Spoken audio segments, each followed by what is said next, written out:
Hello and welcome. It is Tuesday. It is the 20th day of July 2021. It is a foggy, overcast July morning here in Ventura. What a surprise. I hate the weather in this town. I'm your grumpy guide to all things gaming, the OGGM. It's time for another walk and talk as we head down to actually do our real job that we occasionally have to do. Ooh, our real job. Yes, I have a real job occasionally.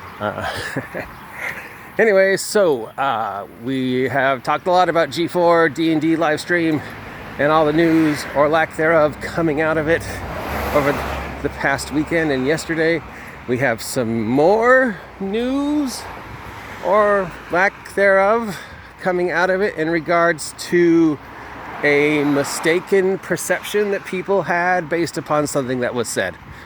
Wow. Okay, so that's a lot to unpack there. So let's go. Okay, so this is during the whole talking about Strixhaven, the new Magic the Gathering D&D crossover book, or as some people were referring to it as D&D Goes to the Prom. They talked about how there were no subclasses in Strixhaven after all. As with most of the content books, there's usually 1 to 4 new subclasses based upon the theme of the book. So like in Ravenloft, being as it's all, undead centric and stuff like that, there were a subclass for a couple of different classes that were undead themed. Makes sense. So you would assume that in a book about basically D&D Hogwarts, there would be subclasses somehow related to the theme of that book. And they had advertised that there were going to be some new subclasses initially. But after playtests, they decided it didn't work. So instead, they are introducing a optional rule that instead of subclasses, just going to give you aspects to the ability to get more feats to better fine-tune your character in the Strixhaven setting to better fit the theme of Strixhaven. So I don't know what that means. I don't know how many extra feats you get or what new feats are going to be introduced or how this sudden change in mechanics works, but that is what they said. So the misconception that came out of that, not surprisingly, was they were changing that for everything. From this point on, subclasses were gone, and if you wanted to build a arcane trickster rogue or a ghost hunter ranger, it would be done through feats instead of the subclasses. Well, that was, of course, wrong. This new ruling, at this point in time, only applies to the Strixhaven setting.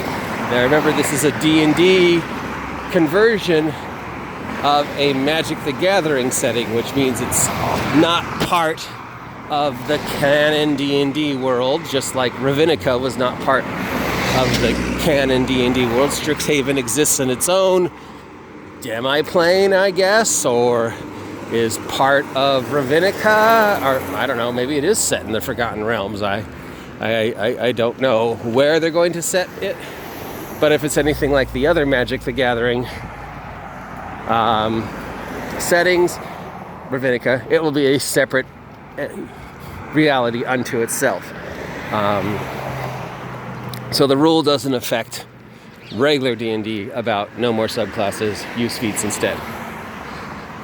That's not to say it couldn't be implemented in the future. Remember, 50th birthday is right around the corner, which leaves a lot of speculations of what are they going to do for the 50th birthday. Are we going to see a 5.5 complete rewrite? Or are we going to see a 6th edition for the 50th anniversary? No knows. We've made lots of speculations, but we don't know for sure what Wizards has planned. But if they were going to do a 5.5 or a 6th edition, this could be a way to see how individuals respond to the idea of getting rid of subclasses, instead allowing you to fine-tune your character via a larger amount and larger access to feats, much the same way that Pathfinder 2nd Edition did. Pathfinder 2nd Edition added a lot more abilities for each class to gain feats at every level. Some were race-specific feats, some were class-specific feats, some were just general, everyday feats like Super Nose. And through the increased access of feats in Pathfinder 2nd Edition was how they were allowing players to fine-tune their characters, or at least in the core book. That may have changed since then. So could this be Wizards of the Coast's way of fine-tuning a experimental option and playtesting an experimental option and see how people react to this option for the future? But going forward, the misconception that no more subclasses is incorrect. It is only a ruling for Strixhaven. There are no subclasses in Strixhaven. It's just going to be done via greater access to Strixhaven appropriate feats. It has no overall effect on the core D&D rules yet. If you're confused as I am, let me know down below.